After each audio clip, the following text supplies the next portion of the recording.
तो बच्चों राधे राधे। बच्चों आप सब कैसे हैं? आशा करती हूँ सभी अच्छे होंगे। सभी अपने कॉम्पिटिटिव क्लास की जो तैयारी कर रहे होंगे, सभी जो इस समय एग्ज़ाम चल रहे हैं कॉम्पिटिटिव, सभी के सब बच्चे तैयारी कर रहे होंगे। ठीक है, तो अच्छा बच्चों, ये अब आगे के क्वेश्चन हम शुरू करते हैं। सभी बच्चे देखिएगा ध्यान से।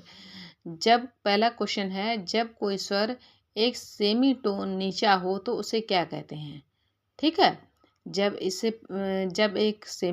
कोई स्वर है जो सेमी टोन नीचा हो तो उसे क्या कहते हैं? तो उससे क्या कहते हैं? फ्लैट कहते हैं, शार्प कहते हैं, चीव कहते हैं, टाई कहते हैं। तो आपका आंसर हो जाएगा फ्लैट। ठीक, जब कोई स्वर एक सेमीटोन ऊंचा हो तो क्या कहते हैं? शार्प कहते हैं, बार कहते हैं, टर्न कहते हैं, स्लर कहते हैं। तो आपका आंसर हो जाएगा शार्प। देखिए इसमें इससे पहले क्वेश्चन क्या दिया था? जब कोई स्वर है जो सेमीटोन नीचा हो जाए तो उसे क्या कहते हैं? फ्लैट। और जब कोई स्वर सेमीटोन ऊंचा हो जाए तो उसे क्या कह देते हैं? शार्प। इस तरह से। फिर है स्टाफ नोटेशन में 6 रेखाओं से अधिक खींची गई रेखा को क्या कहते हैं? स्टाफ नोटेशन होता है पाश्चात्य पद्धति में, उसमें जो 6 रेखा होती हैं खींची हुई होती हैं, तो उनको क्या कहते हैं पूछ रहे हैं।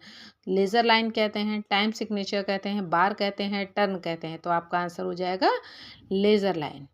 फिर है किसी रेखा में सभी स्वरों को विकृत करने हेतु चिन्ह को क्या कहते हैं? जो विकृत चिन्ह होते हैं, उनको विकृत करने के लिए चिन्ह होते हैं, उनको क्या कहते हैं? की सिग्नेचर कहते हैं, क्लेफ सिग्नेचर कहते हैं, टाइम सिग्नेचर कहते हैं, डबल फ्लैट कहते हैं। तो कहते हैं की सिग्नेचर। ठीक है, जो विकृत स्वर होते हैं उनको। फिर है स्टाफ नोटेशन सिग्नेचर को ताल चिन्ह को क्या कहते हैं? ताल चिन्ह को की सिग्नेचर कहते हैं, क्लेफ सिग्नेचर कहते हैं, टाइम सिग्नेचर कहते हैं, डबल फ्लैट कहते हैं। तो उसको कहते हैं टाइम सिग्नेचर। ठीक है, अब देखिए इससे पहले क्या था? तो विकृत करने हुए स्वर को क्या कहते हैं? की सिग्नेचर।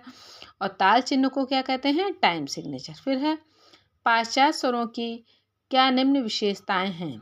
जो पाश्चात्य स्वर पद्धति है जिसकी हम बराबर से ये सब इन क्वेश्चंस में बात करते आ रहे हैं बच्चों। देखिए ऊपर से जितने भी पिछले वीडियो आप देखिएगा, इसमें पाश्चात्य संगीत से जो रिलेटेड बहुत सारे क्वेश्चन आपको मिलेंगे, उसी की बात हो रही है। तो कह रहे हैं इनकी विशेषता क्या है? देखिए इनकी विशेषता क्या? सभी स्वरों के लिखित और गाने वाले नाम अलग हैं। प्रत्येक स्वर में जिसमें षड्ज भी विकृत, फ्लैट और शार्प भी हो सकता है। प्रत्येक स्वर डबल फ्लैट और डबल शार्प भी हो सकता है। एक सप्तक आवर्तक में 8 स्वर होते हैं। तो इसका आंसर बच्चों क्या हो जाएगा? ये जो आपके चारों आंसर हैं ये आपके सभी सही हैं। ठीक है, ये चारों आंसर हैं सभी सही हैं। ठीक, तो इसका आंसर यही हो जाएगा। चारों इसके जो आंसर हैं सब सही हैं। फिर देखिए बच्चों क्वेश्चन आपका है, स्टाफ नोटेशन में टाइम सिग्नेचर का क्या अर्थ होता है? स्टाफ नोटेशन में टाइम सिग्नेचर का क्या अर्थ? तो इसका पहला ऑप्शन है विभाग के स्वरों की संख्या और मात्रा बोधक चिन्ह, एक आवर्तन के स्वरों की संख्या और मात्रा बोधक चिन्ह, स्वरों को विकृत करने का चिन्ह, रचना समाप्त करने का चिन्ह।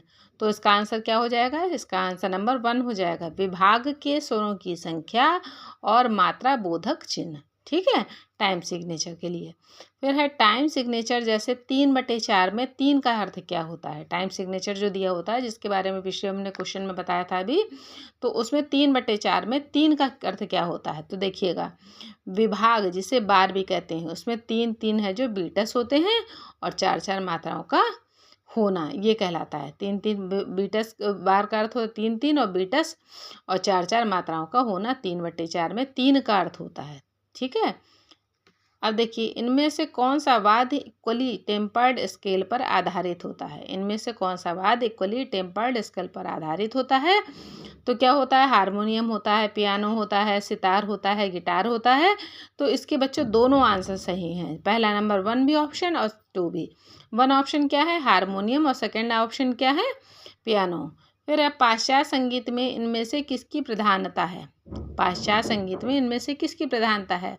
हारमोनी, मेलोडी, राग, आलाप। तो आपका आंसर हो जाएगा हारमोनी।